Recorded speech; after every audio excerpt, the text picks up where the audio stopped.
Well, looks like multiple timeline fever has struck again, and this time we're going back to Texas. Yep, they made another Texas Chainsaw Massacre sequel, and this time it's a direct sequel to the original. Now, obviously, sequels can never hold a candle to their originals, with the exception of a couple.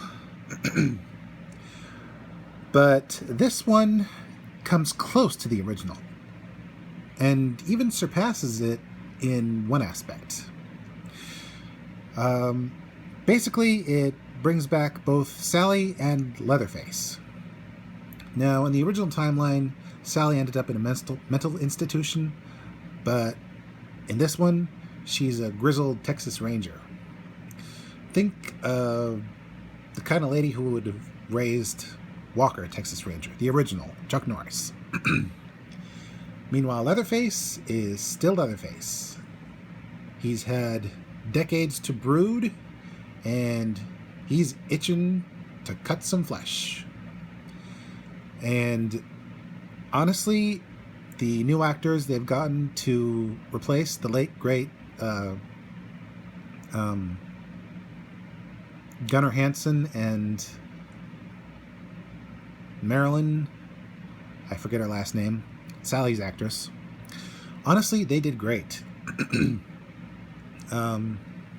Leatherface has never been scarier, and Sally is definitely suffering from Ahab syndrome. She needs to get the white whale, and it may just be her undoing. As for the cast of Expendables, they are a slice of modern, woke, yuppie Americana. They're not totally dislikable, but you don't really love them. I mean, you don't really shed a tear when they all get... There are a few others who are seeded into this world, which add a little depth. Overall, no one was a bad actor. Everyone did a good job. The design of the location, basically an abandoned town near Leatherface's old home, looked good. Looked like something that the world left behind. The kind of place a person like Leatherface could come from. It worked really well. The atmosphere was one of trying to breathe new life into old dead places, only to find out the dead really should have been left alone. It kind of reminds me of Children Shouldn't Play with Dead Things. A bunch of young people stumble into something they don't understand and ultimately pay the price.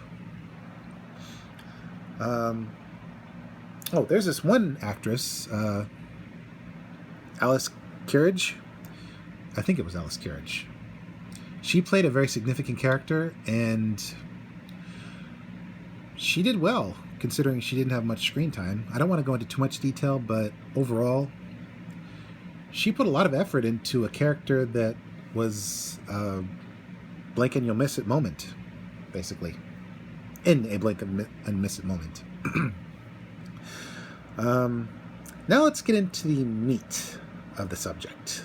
The gore. Wow. They really did not skimp on the gore. Considering Texas Chainsaw, the original, was not very bloody.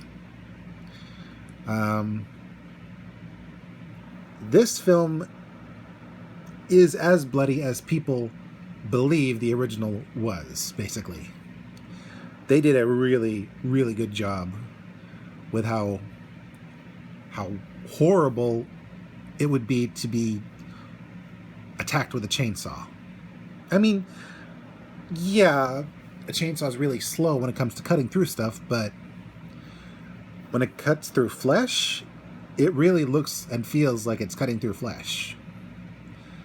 And while Leatherface might be considerably older, he has definitely not lost all his strength when it comes to wielding his signature weapon.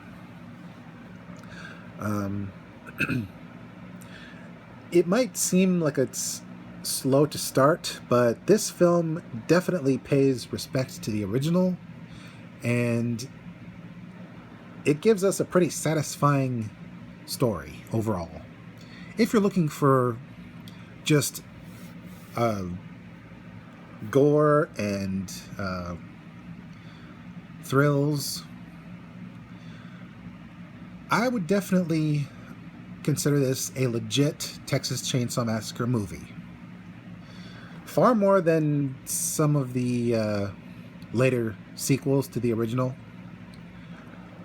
I'm looking at you, Leatherface in a dress. Seriously, what was up with that? Honestly,